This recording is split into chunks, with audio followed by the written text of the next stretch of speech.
हिमाचल विधानसभा की कार्रवाई स्थगित 21 मार्च की सुबह 11 बजे तक हुई है स्थगित। सीएम सुखविंदर सिंह सुक्खू पेश करेंगे बजट।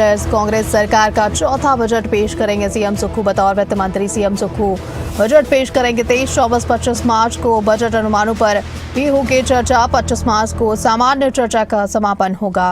आपको बता दें सीएम पेश करेंगे बजट, जहां पर चर्चा का भी समापन होगा 25 को। और बतौर वित्त मंत्री सीएम सुक्खू बजट पेश करेंगे। 23, 24, 25 मार्च को बजट अनुमानों पर चर्चा होगी।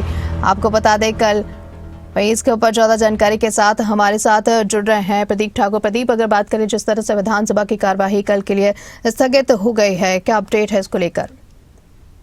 बिल्कुल, देखिए सदन की कार्यवाही कल 11 बजे तक के लिए स्थगित हो गई है और आज राज्यपाल के अभिभाषण पर चर्चा पूरी हुई और उसके बाद मुख्यमंत्री ने चर्चा का पूरा उत्तर दिया। हालांकि विपक्ष सरकार के जवाब से, मुख्यमंत्री के जवाब से संतुष्ट नहीं था, इस वजह से उन्होंने वॉकआउट किया।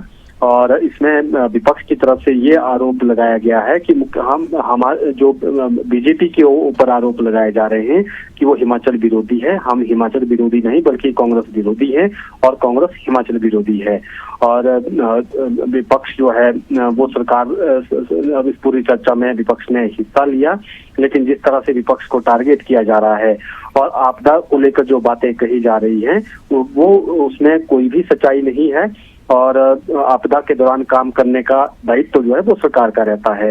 और अगर सरकार ने इस तरह का काम किया भी है तो उसमें कोई नया काम सरकार ने नहीं किया है। तो ये बातें विपक्ष की तरफ से कही गई। हालांकि मुख्यमंत्री ने विपक्ष की अनुपस्थिति में अपना उत्तर पूरा किया और उसके बाद सदन की कार्यवाही कल तक के लिए स्थगित कर दी गई है।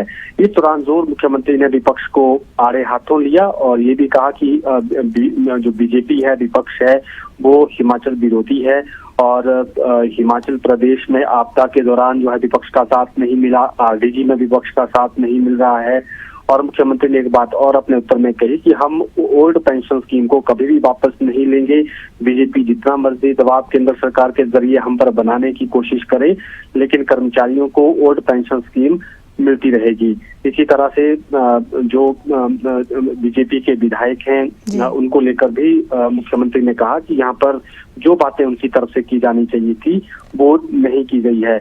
और नेता विपक्ष पर भी निशाना साधते हुए कहा कि उनका पार्टी पर अब कंट्रोल नहीं रहा है और मेरी उनके साथ हमेशा सहानुभूति रहेगी, लेकिन बीजेपी के लोगों को जो है बीजेपी के विधायक है उनको मेरा जवाब सुनना चाहिए था और बाइकआउट नहीं करना चाहिए था।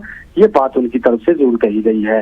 तो कह सकते हैं कि जो धन्यवाद प्रस्ताव पर चर्चा शुरू हुई थी, विपक्ष की अनुपस्थिति में धन्यवाद प्रस्ताव पारित हुआ है। अब राजभवन को ये प्रस्ताव जाएगा, लेकिन गहमा गहमी 3 दिन जरूर देखने को मिली। सत्ता पक्ष ने विपक्ष को आड़े हाथों लिया, विपक्ष ने सत्ता पक्ष को घेरने की कोशिश की और अपनी बात यहाँ पर कहने की कोशिश की। जी बिल्कुल, बहुत बहुत शुक्रिया तमाम जानकारी देने के लिए, हमारे साथ जुड़ने के लिए।